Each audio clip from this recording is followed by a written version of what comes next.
Bring in show music, please. Hi, I'm CNBC producer Katie Kramer. Today on Squawk Pod. Federal employees are reeling from cuts, fears, and forced transparency, all thanks to Doge. Former OMB Director Mick Mulvaney says it's painful and messy, but it's overdue. What are we doing? We're having a debate that we otherwise would not have had. Nobody even knew about this. And the Super Bowl cometh. NBA super manager Rich Kleiman says this weekend in New Orleans is for everybody, more than just the players on the field. For the Super Bowl, it's a great opportunity for NFL players as well to make connection, to make money. Plus, U.S. lawmakers pushing to ban DeepSeek on federal devices. A Squawk Box familiar will join the Treasury, and reunited, and it feels so good. I don't have my appendix, and now I don't have a gallbladder, and the rest I think I want to keep. It's Thursday, February 6th, 2025. Squawk Pod begins right now. Stand Becky by in 3, 2, 1. Cue it, please. Good morning, everybody, and welcome to Squawk Box right here on CNBC. We are live from the NASDAQ market site in Times Square. I'm Becky Quick, along with Andrew Ross Sorkin, and yes, Joe Kernen. He's back. How you doing? The hair's back. I'm working on it.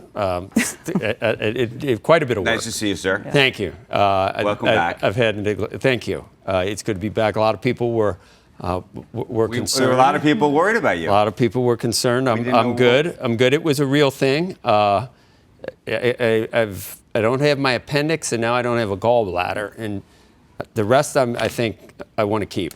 You know, the other organs. The other organs. Holding on to yeah. for now. There's two you can kind of get by without. Those are it. In the gallbladder, I'll let you know how that goes. Yeah. It apparently does perform some important functions. Yes, that when you don't. My tonsils, right? Yeah. I don't have those either. Those aren't really full organs, but I think eventually, from what I'm reading, you give it time, and the bile goes. Well, we don't need to get into everything, but it goes to the intestine instead of being stored, and things eventually start working like they're supposed to. But it can take a while. So, bear with me today. Yep. Being here. If something weird seems to be happening, just wait till a break to ask me. Or yeah, I didn't want to say anything while you were gone. It's not our story to tell. I wanted you to be able to tell it, but we are very happy that you're back. Thank you. And we've been concerned. And it can be. I read about it. I didn't realize that it can be dangerous. It was because it was gangrenous, which if you have anything on your body that's gangrenous, it's probably something that needs to go. But you know how long I've talked to you about GERD. It was never GERD. Yeah. I don't think it was always pancreatitis. That's what shocks me. I think you've been dealing with this for well over a year. And you know, you can look at me and say, okay, geezer, you know, all these things are happening. This can happen to people in their 20s and 30s and 40s. As I told you by text, the good news is the doctor did not remove your humor. You know what? If you have this happen, still it is intact. If you have this happen, you need your sense. And you know what? I don't want to overstate it. It's laparoscopic. It's not, you know, but it's, you know, I'm sore and trying to adjust. But I'm glad to be back. We're glad to have you back. There's a lot of things happening in the world, my man. There are. Yeah. But that's one of the things I was thinking. We need to pace ourselves. I think we need to pace ourselves because it's a fire hose.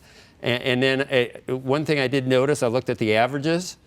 If I had been on Mars for a couple of weeks, what are they, a percentage point off the high? The Dow is less than 1% from the high. The S&P is just 1% and less than 2.5% for the NASDAQ. Isn't the 10-year? Every single sector is less than 10% from where you're talking about. And the 10-year is 20 basis points lower. Yes. Even with the fears of pressure. But that could be worries about the economy, I well, guess. It could also be what Treasury has said just yesterday in terms of kind of extending that longer sales. So they're going to be selling more on the long end because that's what the market wants to buy right now.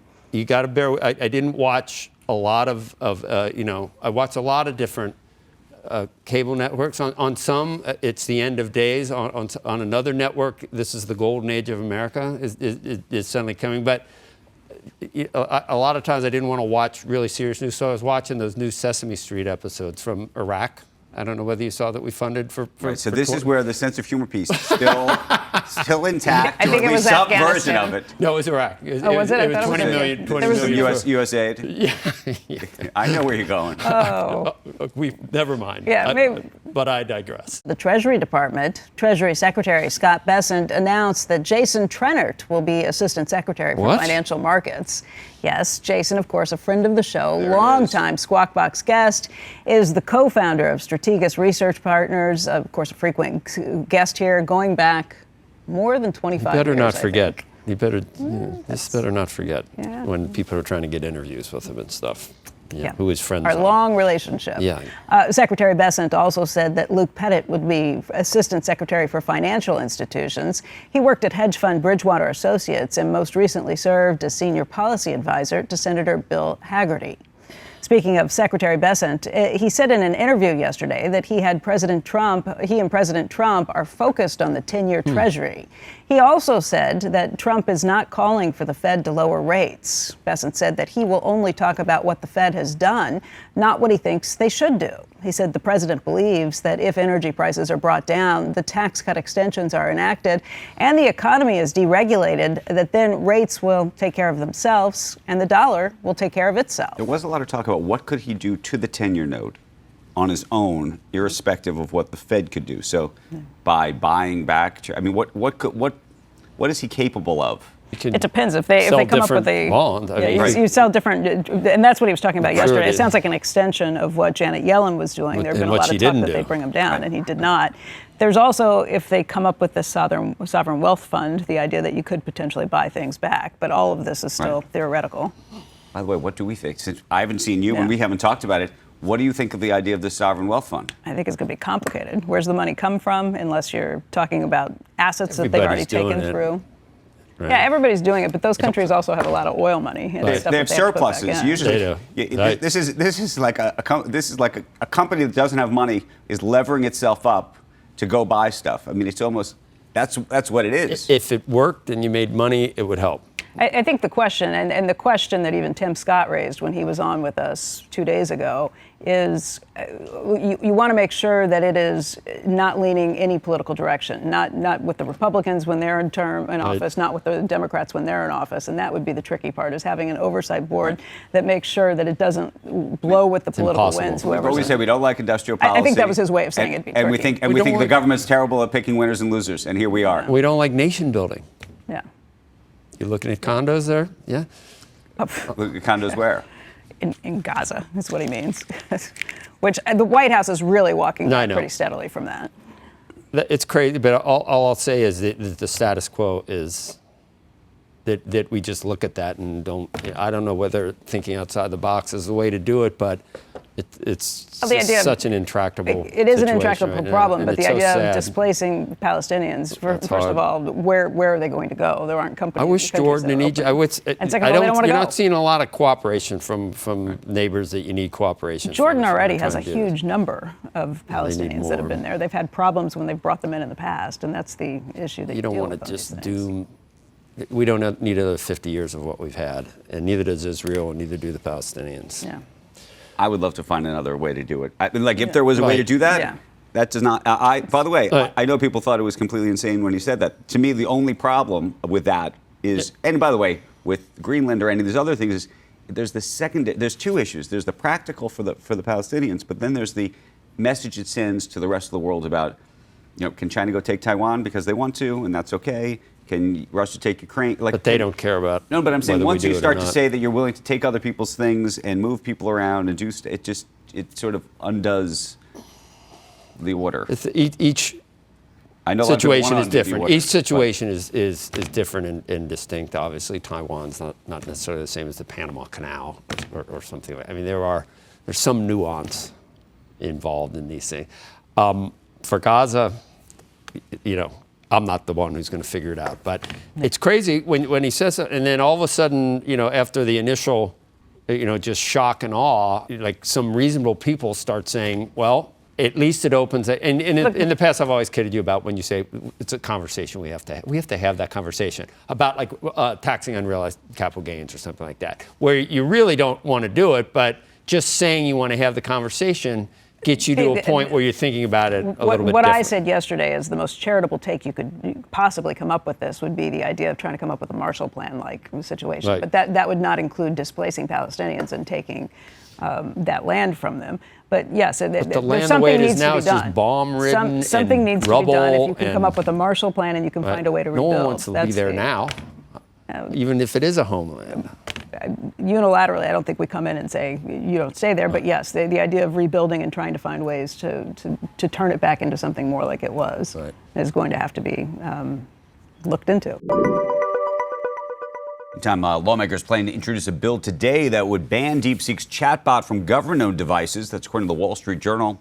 Report saying that it's citing in the bill security concerns that the app could provide user information to the Chinese government. The bill was written by Illinois Republican Congressman Darren LaHood and New Jersey Democratic Congressman Josh Gottheimer.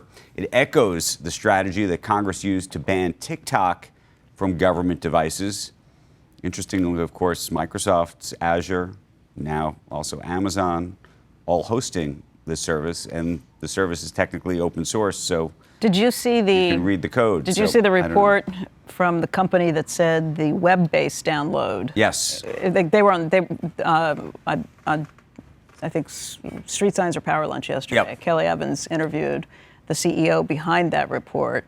Reuters did verify it with other computer scientists Right. as well. That there is some unusual code there that looks like it's China Telecom, and that could be lifting login information from the web. Right. I've seen that there's questions about it. What I don't understand about it completely is you do have, as I said, you have Microsoft and you have Amazon and you have all sorts of people now, big U.S. companies that have decided to host this platform on an open source basis. There's been a lot of people who look through the code.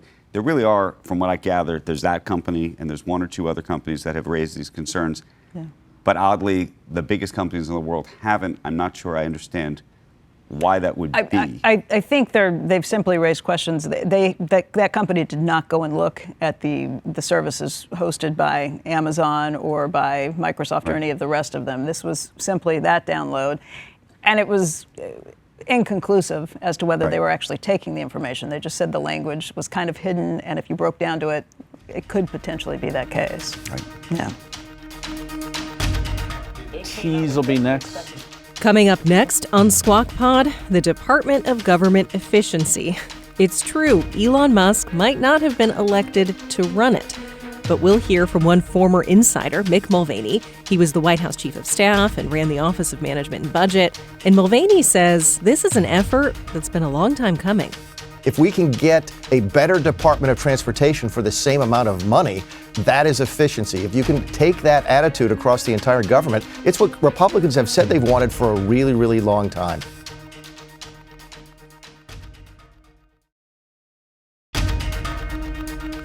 You're listening to Squawk Pod. Up and Andrew, Q. I'm Andrew Ross Sorkin, along with, Joe Kernen in the house and Becky Quick, all three of us together. Welcome back. Thank you. Glad Great to to see glad you. to be. For those who didn't wake up early at 6 to see you, so now they have an opportunity at 7. You do miss being involved. I can tell you that, being part of something, whatever it is, whatever this is. We're glad you're healthy. Everybody and needs we're a glad purpose you're in here. life. That is true. Everybody needs a purpose in life. Right. Time dilation, how quickly things happen, and quantum leaps. Andrew, I haven't even, and Becky, the whole new method of AI that costs a tenth as much. Have you been on it, Andrew? Have you tried it? Is it as good as all the other? DeepSeek? Yeah. Yeah. And it's a tenth. It's pretty extraordinary. What does it mean? It depends on if you think they stole any of it off of the existing OpenAI sources that are out there. If you believe that they really had as few chips. There was a reason that NVIDIA was like, oh my God, down 17%. Well, so this is the piece we just don't know. So if you did know, Sorkin, would you do something with NVIDIA long term? I mean, it just seems like this is a game changer if what they say is true, or is it not? Well, so there's two pieces to this. So if you were to listen to like a Satya Nadella, he would say that the development of DeepSeek is just another sign of how much usage there's going to be long term. So yes, it may be cheaper to ultimately create the models, but that long term, the sort of usage because of all these open But source what's that mean models. for NVIDIA? Well, I think That you'll NVIDIA's need had that the you'll same need as many response. chips, if You not will. more chips. Yeah, you'll just bring more players I mean, into look, it. if you look at all the capex spending that's clearly coming out of these, quarterly, not the quarterly numbers, but we're hearing on these calls just that they plan to spend the same way they were spending a week ago. It seems to not have changed their view, and so Or spending more. it's sort of hard to to look at it at the moment and say they're overspending. Having said that, we've gone through these cycles. I mean, I go back. We've talked about 1999 and all the fiber that was laid down, and back then it was too much fiber. Yeah, that's what Chamath Palihapitiya kind of laid out yesterday. He's seen cycles like this before. Maybe this is the same thing. That's all old news already. The DeepSeek wasn't it? But, it's about a week or two old, but exactly. still on your mind. Why? It's on everyone's mind. I knew you'd get on this stupid thing and start seeing if it was just as good as OpenAI or not. And I was going to. It's close. I think. Actually, by the way, there's certain things I think that are actually better about it, but hard to know. Unless you want to look up what happened in Tiananmen Square. Yeah. Oh, I saw all that stuff too. That reminded me of. Well, never mind. The Doge cuts have begun, and while Elon Musk says that he expects to save trillions of dollars by the end of the fiscal year, our next guest says that while he supports Doge, current trends suggest it would take him until about 2065 to save that much. A former White House chief of staff in the first Trump administration, Mick Mulvaney, is here. He also served as the director of the OMB and CFPB. He's also co-chair of Actum Strategic Advisors. Good morning to you. Lots of debate about what's possible, what's not. There's some excitement about it. There's also a whole bunch of folks out there that are anxious about it. Let's just talk about, Mick, to begin with, what you think actually is realistic. And also, we should just define what Elon has said. Obviously, he's talked about $2 trillion, he's talked about $1 trillion. At one point, he's talked about less than that. So I don't want to put words in his mouth either at this point. But what do you think is possible? Yeah, good morning, Andrew. In terms of the dollar amounts, the reason I said it would take 40 years is it took them 2 weeks to save the first billion. A trillion is 1,000 billion, so it's 2,000 weeks, which is about 40 years. So if they're going to really save a lot of money, they're going to have to move a lot faster. I don't think that Doge is going to actually be able to save money directly. It's set up within the old U.S.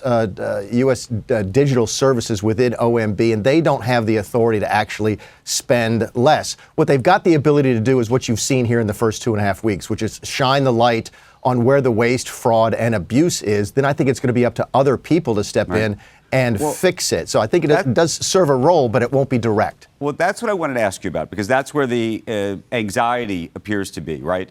Look, I would think it would be very good to shine a light on all of this. And the good news is he has gone to the places where you would find out exactly what's going on. I think a lot of people are surprised that he's inside of these things. The question is it a, quote, read-only situation, meaning he's in there and he can expose potentially payments that shouldn't be made or questionable payments or things of that sort, or is he able to actually, as he likes to say, quote, delete?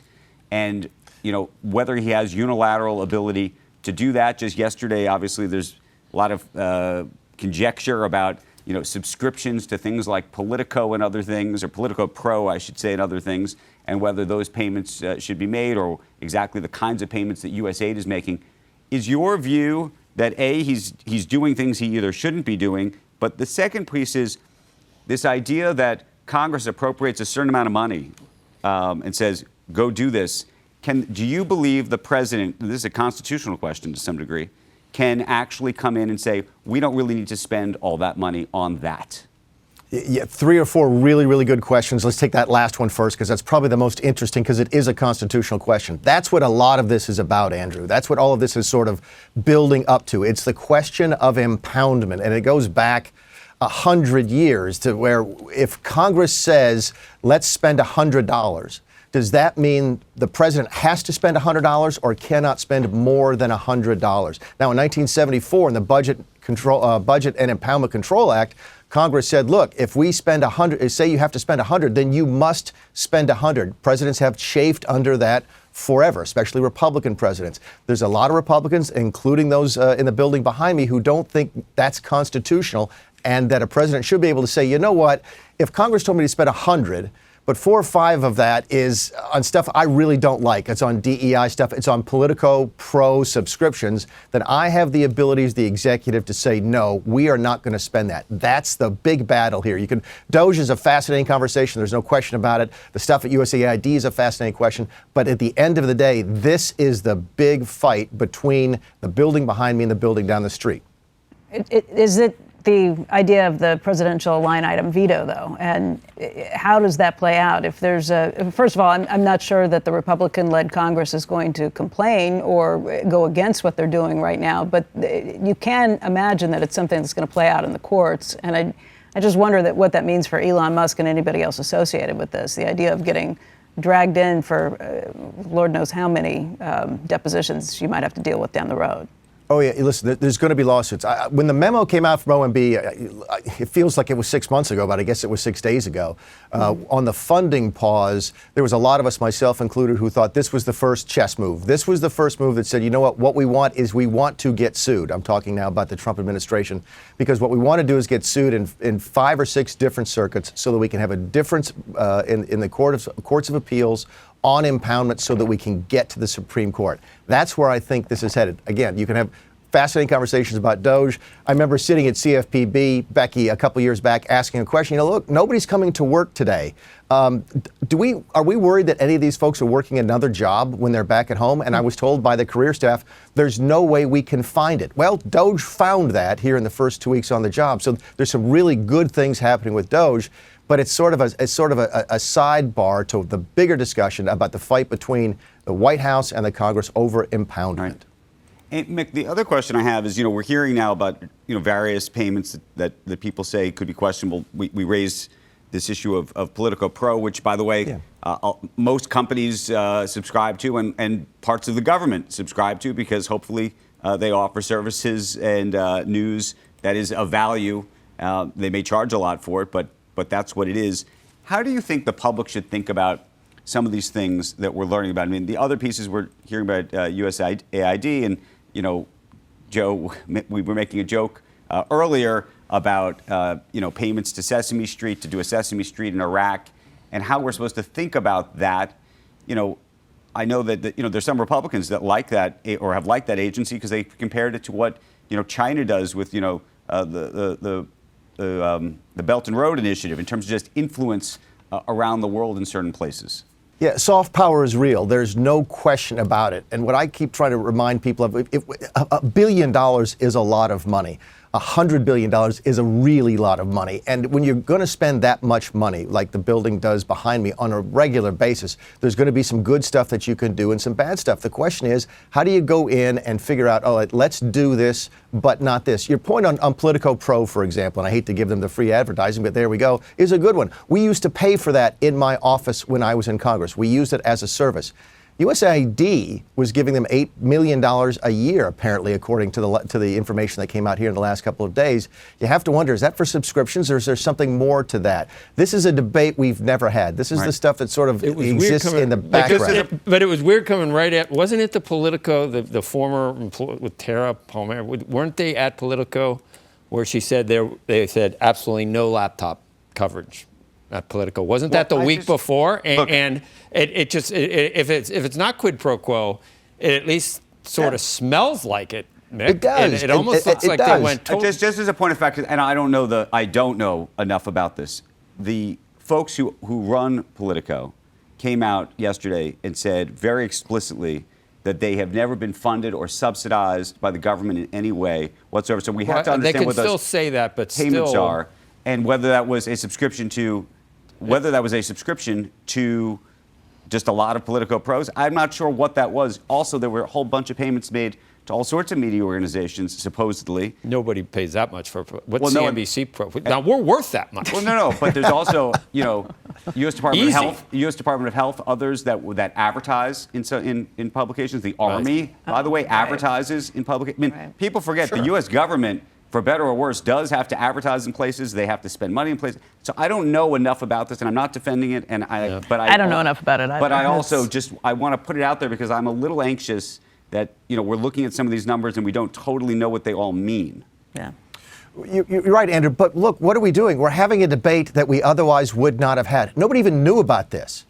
In fact, Congress has said in the past they tried to get Samantha Powell, who was running USID, to give them this information, and she wouldn't. That's what excites me here, is that we're finally getting good data. Go back to my example of the CFPB. Now we might find out if there are federal workers who are getting two checks. They're working the government and a side hustle on the days they're not coming to Mick, office. so I agree with you. If you can see these things, that's very helpful. And look, to me, in the grander context, to use Politico as an example, the best way to use this information would be for all of these agencies through Elon Musk to be able to say, oh, you know what? This agency's buying these things. This agency's buying these subscriptions. This agency's buying these subscriptions. The government's buying, whatever, X thousand subscriptions. Because we're doing that, we should actually all go in together as all of these agencies as one and call up Politico and say, you know what? Actually, we still want all of this. But we realize that we're like a huge piece of this. We want a better deal, right? I mean, that's typically one of the reasons what a big conglomerate does is say, okay, we're going to renegotiate our deals because we actually now have more leverage in these things. That to me seems like a better way to use it than necessarily to sort of do it by sort of the rhetoric of what people on X or other places think or like. I mean, I think that's a little bit what I also worry about, just the influence, the sort of public influence, not that we shouldn't see this stuff, but on sort of what people think is right or wrong. And in the day-to-day job, as you said, you may like that service. The public may think, well, that seems like a very expensive service, right? Yeah, but look, there's two ways to look at efficiency, right? It's either getting the same for less or getting more for the same. This is why when folks asked me yesterday about Doge going into the Department of Transportation, they say, oh, are they just going to cut spending over there? I'm like, no, this is great. If we can get a better Department of Transportation for the same amount of money, that is efficiency. If you can take that attitude across the entire government, it's what Republicans have said they've wanted for a really, really long time. Look, I get the fact that Elon Musk isn't elected. I got news for you. Nobody in the executive branch is elected except Donald Trump and J.D. Vance. I certainly wasn't elected when I ran the Office of Management Budget or CFPB. But these are good conversations to have. I think they're healthy. It's messy because we don't do it in Washington, but it's good that it's happening after too long of a wait. Okay, Mick Mulvaney, it's always a longer conversation, and I hope to have an opportunity. We all want to talk to you more about it soon. Thanks. Next on Squawk Pod. I got to hear you. I just got to hear your take on like 100 different things. Rich Kleiman, the manager and business partner of NBA superstar Kevin Durant, joins us on the new generation of player moguls. And he weighs in on the headline-grabbing surprise NBA trade between Dallas and LA. Is there more to come? The people in position are there to win, right? And as long as they have their job, it's their job to give themselves the best chance to win. And I would imagine that the fans ultimately want that.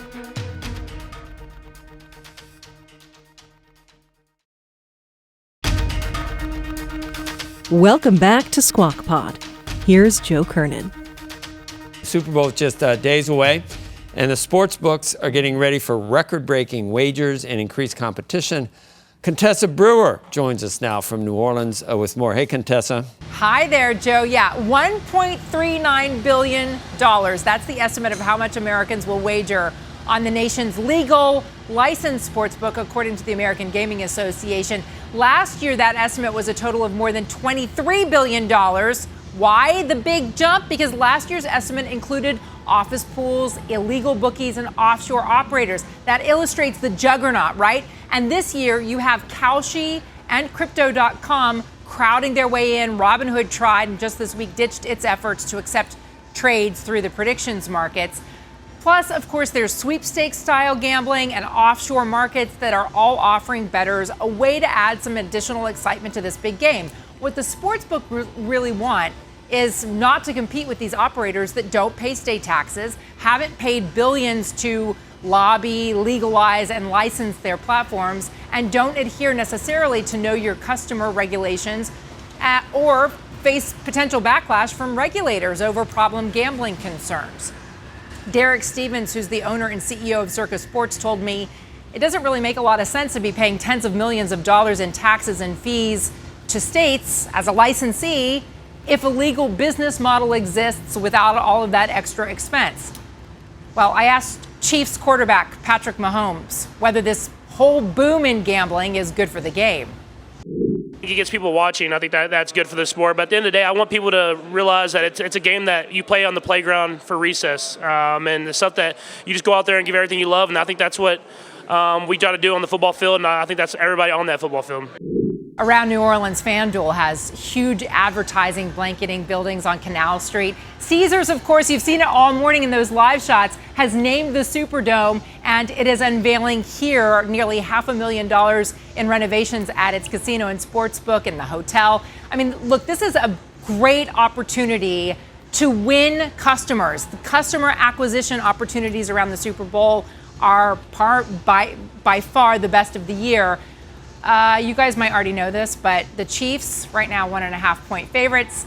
All right, Contessa, I'm going to try to figure out exactly what 1.5 points really do. I never understand what that does for me. But then again, I have... But now you can just plug it in. It'll tell you what you would win. I know, but normally I figured just why not just do the money line? I don't need your 1.5 points because it's never that close. But you know what? It always is. The way that they do it's amazing. All right. Thank you, Contessa. Maybe you can explain it, Rich. Joining us right now to talk about that, the Super Bowl, you're going there in just a little bit, the NBA and the world of sports, Boardroom co-founder and CEO Rich Kleiman also has got a big announcement with Fanatics and Fanatic Fest, which I want to talk about in just a little bit. Super Bowl. You want to talk Super Bowl or you want to talk NBA first, though? Because Probably I think Super Bowl. You want to talk about Super Bowl first. I think the big question that I would just ask you is, we're talking about how President Trump is going down there. It's first time president's gone there. Just this Super Bowl in particular, but all these Super Bowls have become almost like a mecca, like a Olympics for the business of the Super Bowl and the business of sport. Meaning, you're going down there in large part, I imagine, because it's become a business event. Without question. I mean, the game itself obviously exciting, but from Friday to Sunday, there's events where networking and brands are taking spaces. It's like the Davos of... Yeah, in some ways. I mean, I think all those flagship moments on the calendar, Super Bowl, All-Star, have that type of appeal. F1 has started to have it, but there's nothing like Super Bowl weekend. And I think the fact that so many NFL players also go to the Super Bowl weekend and there's so much business opportunity for them. Like, you won't see players in the NBA be at the All-Star weekend or be at a championship game if they're not playing for the most part. But for the Super Bowl, it's a great opportunity for NFL players as well to make connection, to make money. And there's so much opportunity and so much intersection of all those parts of the sports world. Okay, I want to go NBA because I got to hear you. I just got to hear your take on like 100 different things. Okay. Yeah. First of all, Lakers, Mavs, this trade. Everybody wants to understand the craziest thing what ever? has actually happened here. The Mavs, by the way, are apparently returning. If you bought seats for the season, you just can actually traded the get them franchise back. player. What do you trade think has Luka? happened here? Can you explain it? I mean, I was surprised. I think everybody was surprised. And I think part of the surprise was also that nobody knew, right? Like, the NBA has taken on this whole world of sources and media and breaking news and allegedly. And a lot of times we all know what's about to happen before it happens. Unfortunately, I've been a victim of that. I've had to live with that for a long time. I think in that case, both teams made a very concerted effort to not allow that to become public. It was surprising, clearly, because of the age. I think what's being forgotten in all this conversation is just how incredible Anthony Davis is. Like, this isn't just a throwaway player. This is one of the best players in the NBA year after year. The age difference and what is he, Luka 32 He's versus 32. 25? Yeah. I mean, and listen, that's a big age gap in the NBA. But when you look at your roster and, it's an organization, and a lot of times you have no idea what's going on within an organization. There's personalities, there's egos, and decisions are made that sometimes don't make sense to fans. And hopefully for Dallas, they'll be able to see success in the next few years. But I think that's the question. If it doesn't make sense to fans and if they're that angry, does it make sense to the organization? There's a huge risk factor there. For the guy who but made I the think decision. ultimately the people in position are there to win, right? And as long as they have their job, it's their job to give themselves the best chance to win. And I would imagine that the fans ultimately want that. And I get it. But Luka, what he did last year in the playoffs was unbelievable. Yeah.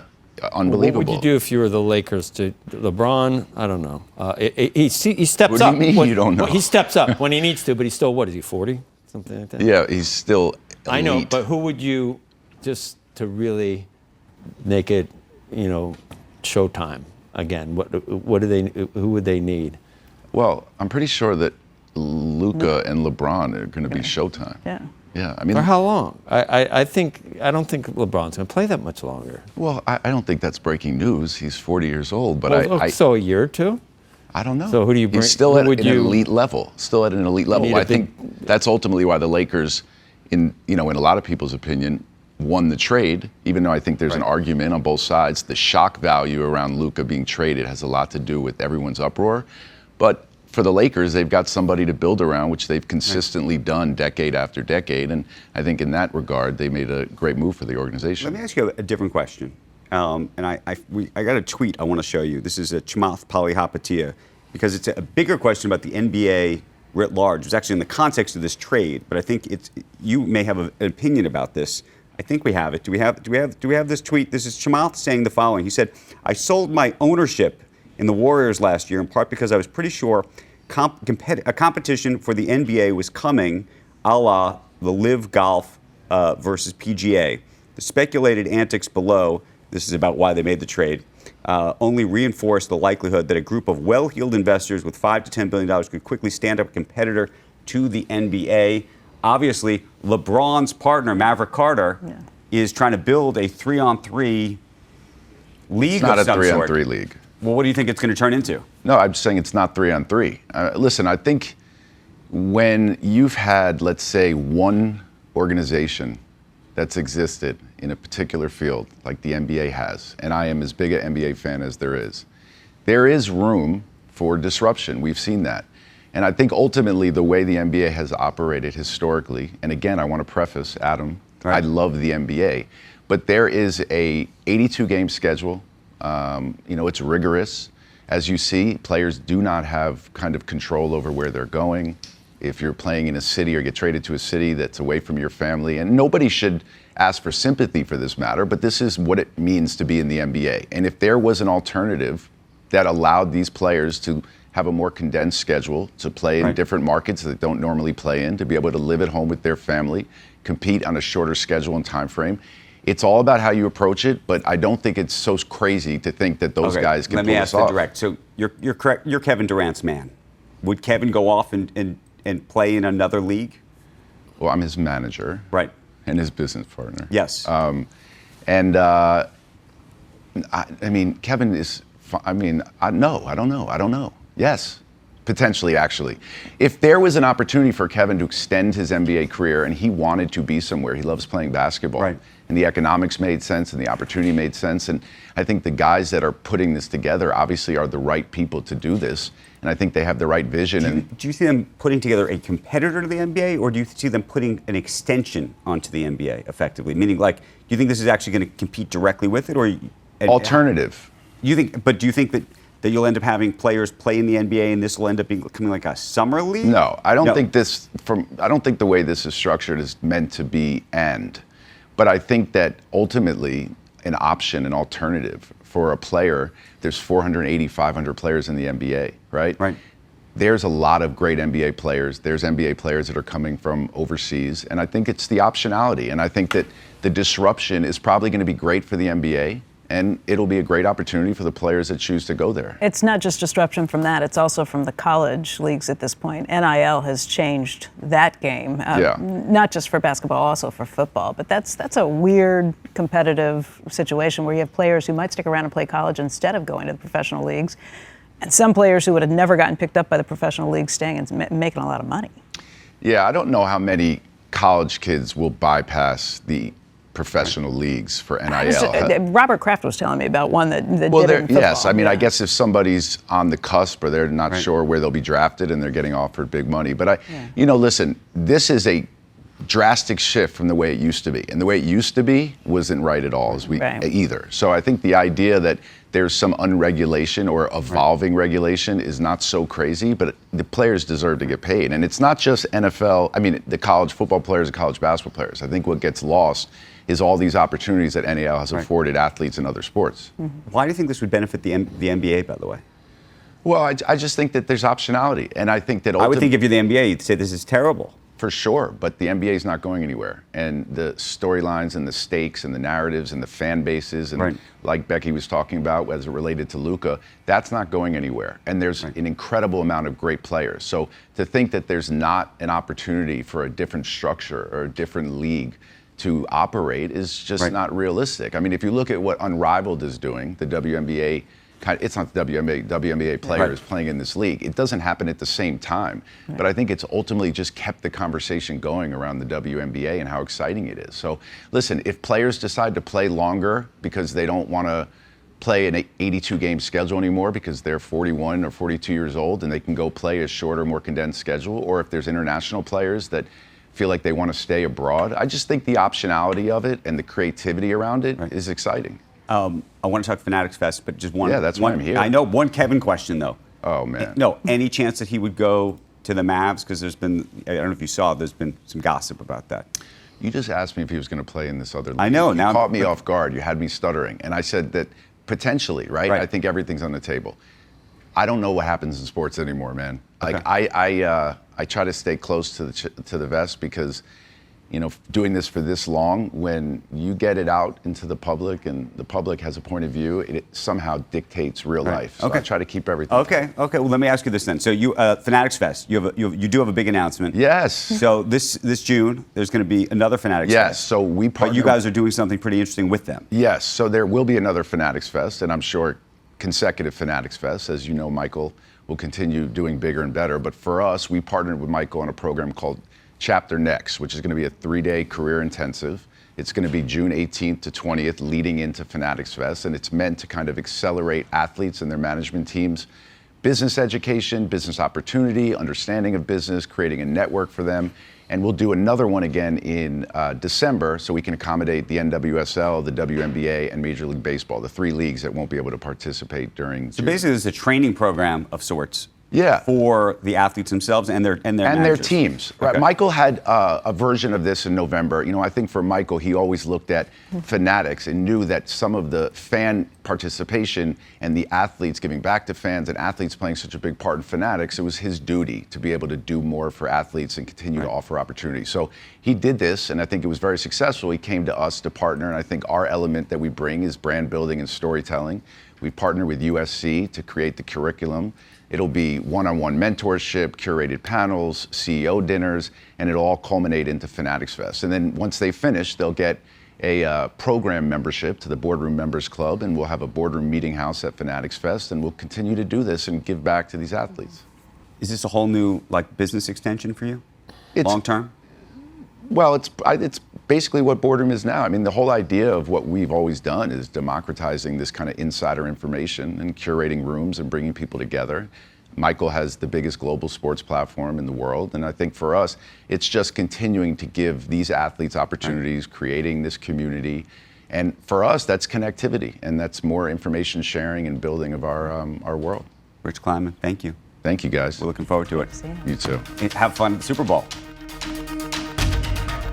That's Squawk Pod for today. Thanks for listening. Squawk Box is hosted by Joe Kernen, Becky Quick, and Andrew Ross Sorkin. Hey, isn't it great to have our friend Joe Kernen back? You do miss being involved, being part of something. Whatever it is, whatever this is. Whatever this is, we'd love for you to tune in weekday mornings on CNBC at 6 Eastern or get the very best of our TV show in this podcast. Follow Squawk Pod wherever you like to listen. We'll meet you right back here tomorrow. We are clear. Thanks, guys.